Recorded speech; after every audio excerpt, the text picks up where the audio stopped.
একটাই জীবন, হ্যাঁ একটাই জীবন। এই জীবনে অনেক ভালো থাকতে হবে। এই জীবনে অনেক ভালো থাকতে হবে, কারণ হারানো সময়গুলো আপনি আর কখনো খুঁজে পাবেন না।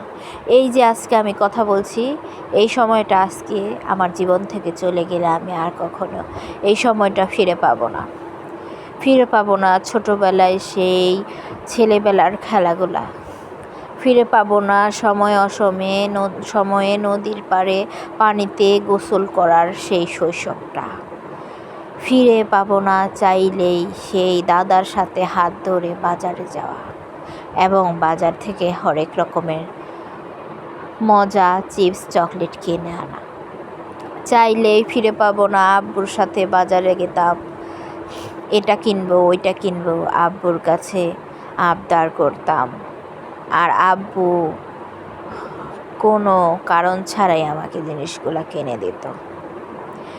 আপনি চাইলেই পাবেন না আপনার পাশের বাড়ির দাদির সেই লার্কির চুলায় রান্নার সেই আঁচ দেওয়ার সময়টা, যখন আপনি তাকে হেল্প করতেন, চাইলে আপনি সেই সময়টা আর কখনো ফিরে পাবেন না। ওই যে পাড়ার কাকাদের একজন যে খুব অবলা, কিছু বোঝে না, মানুষের সামনে অবলার মতো সব বলে দেয়, সেই সময়টা কিন্তু আপনি আর খুঁজে পাবেন না। ও যে সকাল হলে আপনার পাড়াতে যে মাছ বিক্রি করতে আসতো, মাছওয়ালা মামাটা, এই মাছ লাগবে মাছ, এই মাছ লাগবে মাছ, সেই সময়টা আপনি আর কখনো ফিরে পাবেন না। আপনার পুকুরে যে কত ধরনের ছোট ছোট মাছ থাকতো, সেই মাছগুলা যে জেলেরা এসে ধরে নিয়ে যেত, আপনাদের কিছু দিয়ে যেত, তারা কিছু নিয়ে যেত, সে সময়টা আপনি চাইলে আর কখনো ফিরে পাবেন না। তারপরে প্রতিদিন সকালে যে আপনার পাড়াতে সবজি বিক্রি করতে আসে, সেই সবজিওয়ালা মামার সাথে যে পরিচয়টা আপনার হয়ে যায়, সেটা আপনি চাইলে আর কখনো ফিরে পাবেন না। পাড়াতে সবসময় কিন্তু একটা আইসক্রিমওয়ালা, ঝালমুড়িওয়ালার আগমন সবসময় ঘটে। তেমনই আমার সাথে কিন্তু এক আইসক্রিমওয়ালার খুব আগমন হতো, আর সে আমার জন্য ওয়েট করতো, কারণ আমি কিন্তু প্রতিদিনের কাস্টমার ছিলাম। প্রতিদিন আমার পোলার কোম্পানির চকবার আইসক্রিম লাগবেই।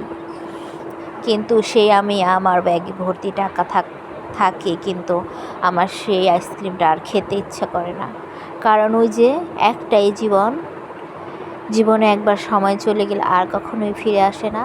কারণটা তো ওই একটাই। তাই একটাই জীবন ভাই, একটাই জীবন।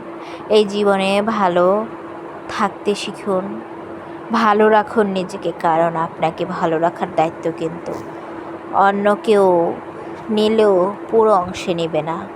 আপনার নিজেকেই নিজের ভালো থাকতে হবে, কারণ ওই যে একটাই জীবন। আপনি চাইলেই কিন্তু এখন নদীতে ঝাপ্পুস করে নেমে দিয়ে গোসল করতে পারবেন না, কারণ আপনার সেই মানসিকতা, আপনার সেই বয়স, আপনার সেই শৈশবটাই যে আর নেই।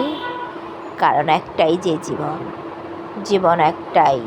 এই জীবনেই কিন্তু আমাদের ভালো থাকতে হবে, ভালো রাখতে হবে আমাদের আশেপাশের সকল বন্ধু বান্ধব, আত্মীয় স্বজন, পাড়া প্রতিবেশীকে।